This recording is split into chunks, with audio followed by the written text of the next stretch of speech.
reading any text or text with a high sociological value in religion is particularly troubling.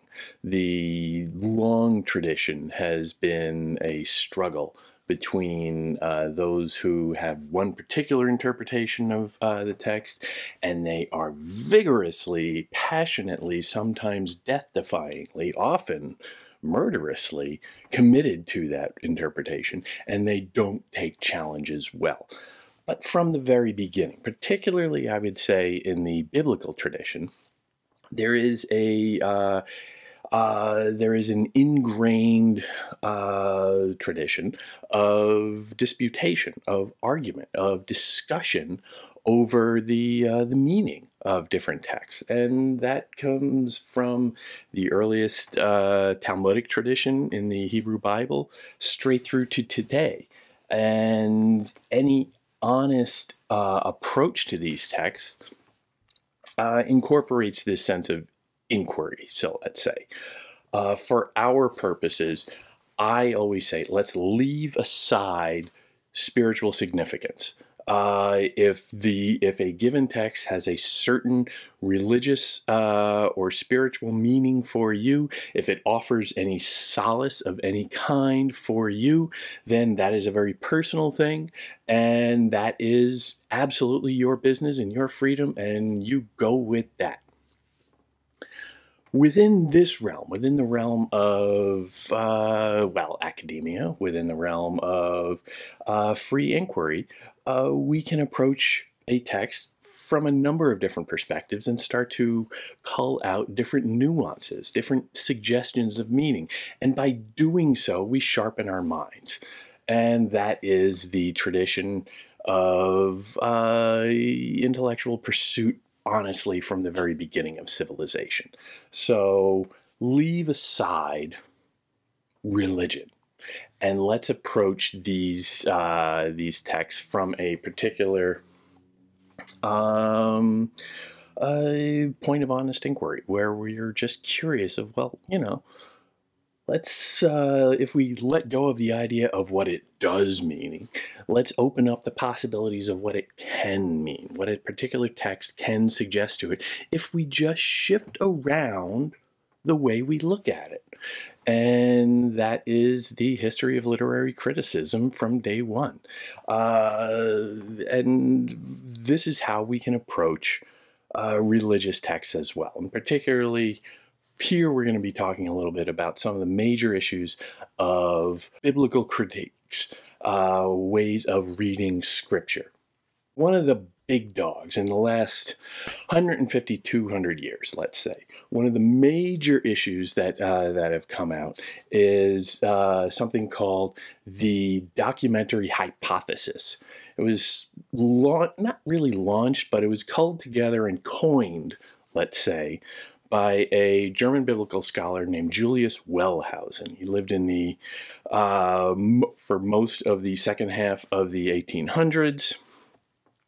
His most famous work is written in German, called the Prolegomena zur Geschichte Israels.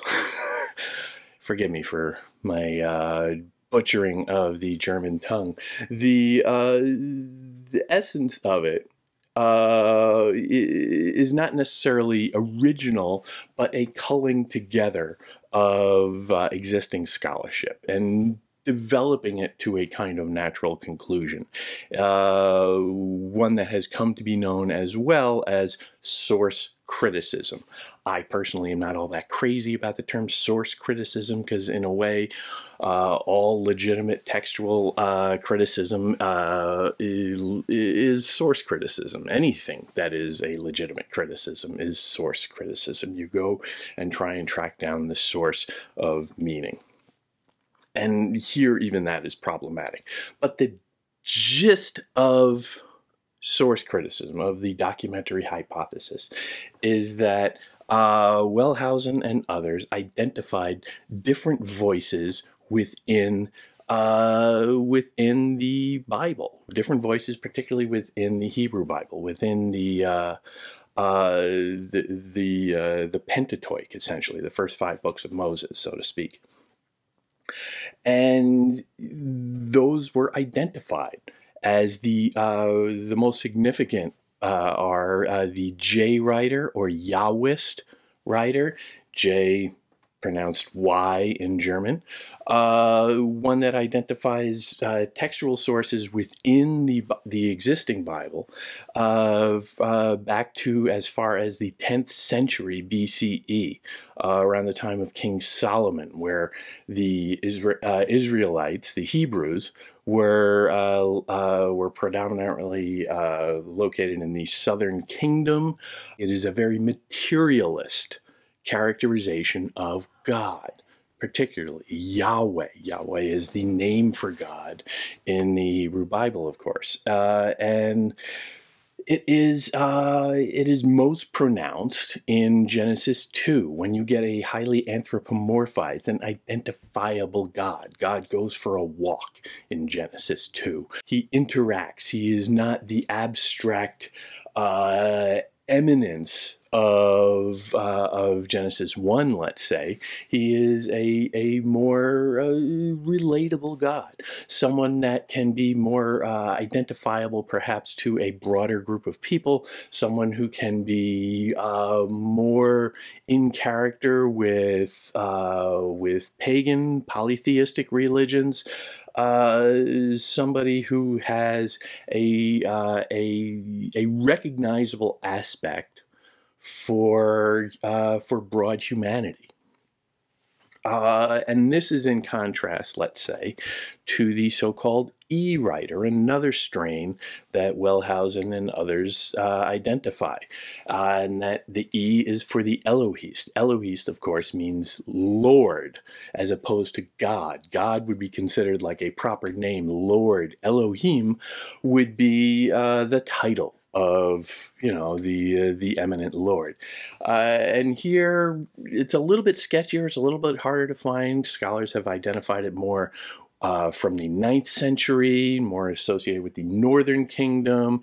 It is much more in character with that with an abstract God, much more the Genesis 1 God, if you will. But even that, it's much more fragmentary. You can only find, and scholars are debate whether or not it's actually even valid, only find little slivers of this voice within the text, little chunks here and there scattered about in a kind of random, broken fashion. Third, you would say, would be the D writer, the Deuteronomist, one who is predominantly associated with the book of Deuteronomy, one that is from the 7th through 6th century BCE, a period of Babylonian exile. Here you get a much more agrarian perspective, and they are concerned with centralizing worship, trying to bring a nomadic people into a settled culture where they are dispelling the erection of altars just, you know, herky-jerky wherever they want, but rather saying, no, there is one place that the Lord identifies as a proper altar. Now, later, this place is not identified specifically. Later interpreters will say that, well, that's Jerusalem. But in Deuteronomy itself, it is not specifically named. So that's a D writer right there. That's another thread within this tapestry. And this is also paired, let's say, with the so-called P writer, the priestly voice within it. And here, roughly 5th century BCE, identified predominantly with the books Leviticus and Numbers, and largely concerned with rituals, with semi-cultic practices, with how the religion is exercised. What are you supposed to do? What is right? What is wrong? All of these rules and laws that identify what a proper Jew is supposed to do. And also, there's a predominant, prevalent, I would say, a prevalent characterization where the priestly writer is involved in narrative unity, particularly all of the connecting materials that happen between one text and another, trying to put them together into some sort of coherence. The priestly writer is also largely associated among scholars with those long genealogies in between narratives themselves, where you have this one begat this one, begat that one, begat this one. These long stretches that seemingly connect one story to another. Sometimes through that, sometimes just through little connections here and there. It's a work of editorship to try and make the Pentateuch a coherent whole. Now, this notion of the Bible, this notion of different strands, different voices within this work that was then woven together over time, was was generated out of the mid 1800s in Germany, and it has come under some, of course, reconsideration ever since, and starting really at the beginning. The critical reassessment is almost more powerful now than the original idea itself. It suggests, most critics will say that, well, no, we really can't say anything so much about the earliest history because it's so uncertain. So the critics there will argue for a much later timeline than the source criticism would lay out. And also, of course, as we said, the Eloist voice is much too fragmented to really get a feel for it, to get any sort of understanding of what they're trying to say. Also, that this approach to the work is so profoundly anti-literary. Critics in the source criticism tradition will go, in a single sentence and identify this word is clearly a J writer. This word, however, right after, well, that's clearly P stepping in there, and just parsing it out, diagramming a sentence in a very forensic way that tends to rob it of its coherence, but also its literary profundity, its beauty in many respects. This is, of course, also a problem in terms of how it's growing out of the notion of evolution, the idea that the J writer was very early, and then each writer, each voice that comes along subsequently is a slow refinement of it. And this is an evolutionary model that was all the vogue after Darwin in what is it, 1855, or actually 48, I don't remember, after Darwin. But the notion of that is embedded in the idea of a kind of progression, a kind of progressive movement that implies that, well, the earliest versions of this were perhaps primitive and perhaps a lesser group, and that they got progressively better as they went along. This also shows a very significant Protestant bias. You can see Wellhausen was a comfortable German Protestant, and he had his particular ways of reading the Bible and his particular beliefs, and he was trying to find them within this. And so you can see little things here and there that he was perhaps shading over the truth by, or shading over not the truth, but just assuming certain things within his interpretive construction that isn't necessarily born out of legitimate academic or scholarly readings, so much as simply his personal belief systems and Christianity, Christian dogma in general. So this This way of reading, the so-called source criticism, the documentary hypothesis, is still a major element of biblical interpretation today. But it's had a number of revisions along the way, a number of significant contributions ever since. And just to highlight a couple of them, shortly after Wellhausen came along with his work, we get roughly a generation later, you get the development of a kind of form criticism, where that belief that we have all of this stuff about, okay, the J writer, and he was writing in roughly the 10th century, but he didn't come up with this stuff out of whole cloth. So you get an inquiry about what came before that. What were they coming, what were the early writers and editors coming to the composition of this text? What was their background? And so you get scholars like Hermann Gunkel, another German biblical scholar. A little bit later, just a few years later, I think he was born around 20 years later than Wellhausen. He is a key player in the so-called history of religion school, which seeks historical context for the text and the stories, and in particular, they identify pre-textual sources in the culture. Essentially, the oral traditionalists of biblical studies, saying that, okay, within the text, within the books of Genesis particularly, but throughout the Pentateuch at large and into the Christian era, the so-called New Testament, you can see different chunks of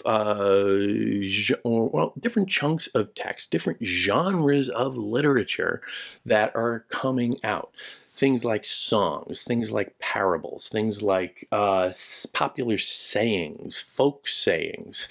All of these elements are woven into the text itself. Legends, popular legends that would be transmitted orally for generations and generations, that then found their way into this text, and that in writing it, the early authors of the Bible could count on certain associations, certain interpretations, certain reactive meanings to the text itself that would open up other avenues. And that's really where form criticism was coming at. It was just taking the basic construct of source criticism and saying, okay, what was the source for the source criticism? This gets supplemented even more a little bit later, another generation or so removed, with great developments in archaeology throughout the 1800s and early 1900s. The Middle East, the Near East, depending on how you determine, was the site of remarkable archaeological excavation. Archaeology really came into its own for in that age, largely funded by critics or by scholars and institutions in the West, who would then just take all the stuff that they found in the soil there and bring it back to their own museums. But this led to an awful lot of push of, well, let's see what we have. We have the outline of the story, and we have all of these allusions to different events and sites and cities and peoples throughout the Bible. What evidence can we find of that? That is physical evidence. And this is the work led by predominantly an American named William F. Albright, whose major work in his lifetime, and he worked for a long time, was to find physical evidence for elements of biblical narrative, and to compare the biblical accounts with archaeological remains, with what we have, and how can we connect those two. Again, this is going to be appropriated, particularly because you can see, like, well, it's an American working. He's coming from he was coming from a little bit of a Protestant background himself, you could say, and this is really latched on to by the fundamentalist Christian movement that was really seeking proof, concrete proof, so that they could point to this evidence and say, look, I told you so. Trying to find, evidence of Noah's Ark, trying to find the cities that Moses encountered, the encampments that Moses encountered in his travels. All of this to try and shore up the biblical account.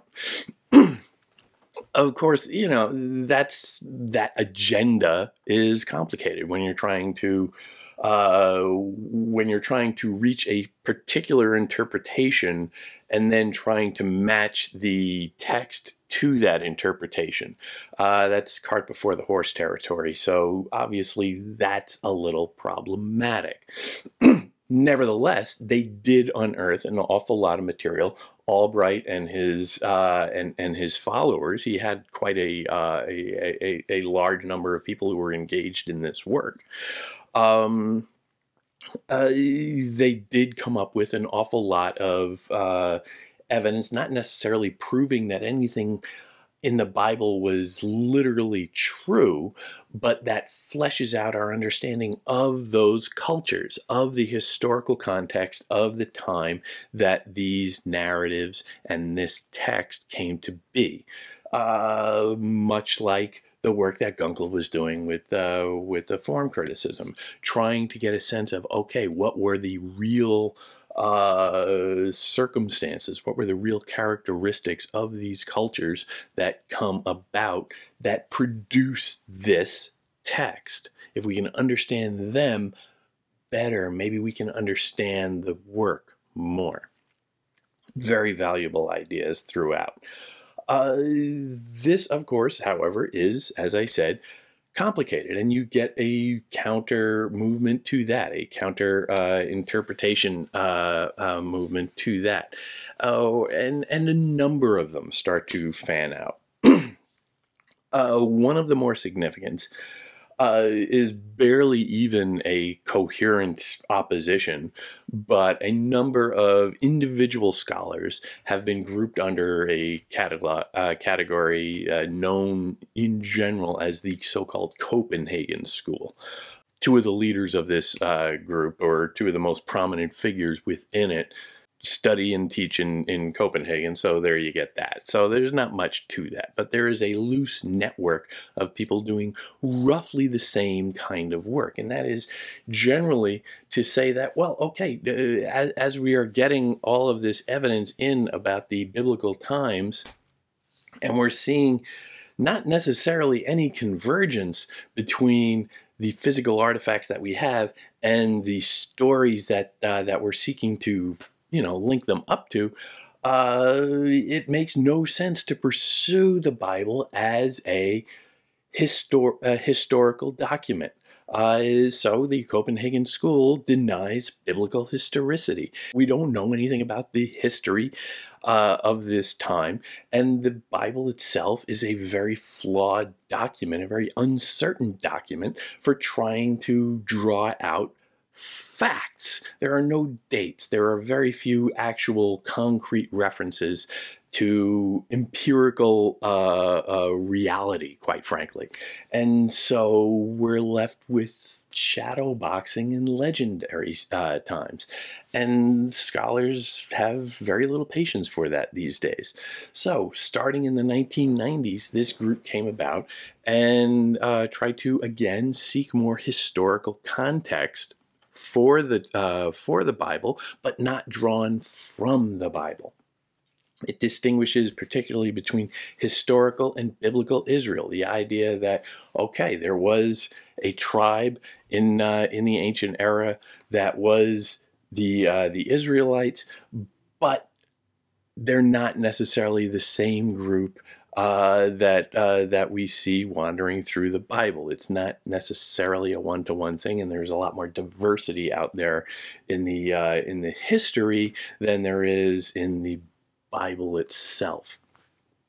Overall, the aspect of this school is that you cannot trust the Bible and the biblical text in general as a historical text. You have to read it with a literary consciousness. It has to be read as poetry. And once you're there looking at the Bible and literary or religious and spiritual texts in general as a literary construct, then it's a free-for-all. Then you can go anywhere with this stuff, because that invites in conventional, standard, contemporary, and ancient literary critiques, methods of inquiry. And so you can look at the Bible from a view of structuralism, deconstructionism, new historicism, feminism, queer theory, racial theory, all of these ways of viewing this text are suddenly opened up because it's not burdened with that spiritual weight that has imbued the Bible and other scriptural texts from their beginning. Once you can do that, you are free to start to make associations. You are free to read something and start to isolate specific voices within it and say, well, okay, here I can see more of a Yahwist approach into this. And what is that voice doing to this text, pushing against the other elements within it? That is suddenly a struggle. And that's what we see in Genesis 1 and 2. There's two different characterizations of God, and so there are two different relationships that you are being encouraged to have with that God. And what is the difference? What is the significance? Why are those two there? Why weren't these differences ironed out? All of these questions start to become relevant because you are trying to just come to this as poetry, as literature, as art. And ultimately, that is, I would say, and this is completely open to individual interpretation and, First Amendment rights, obviously. But that is where scriptural text can start to have infinite meaning. Because even if you just say, well, God is infinite, full stop, what does that mean? And unless you can start to get behind that, unless you can start to deconstruct what that means, you're just sitting there nodding along and going along. It's like, oh, okay, yeah, all right. But that doesn't really get you anywhere, and it certainly doesn't train you to be a particularly interesting thinker in your own right, because you are just taking all of this at face value. You're just taking all this as you are presented with it, and that is not a modern way of thinking, quite frankly, and that is not a ultimately constructive way of thinking, because from the very beginning of human civilization, and this is where we started, from the very beginning of civilization, disputation, inquiry is the hallmark of the civilization itself, and walling off anything within that is a denial of that, a rejection of that.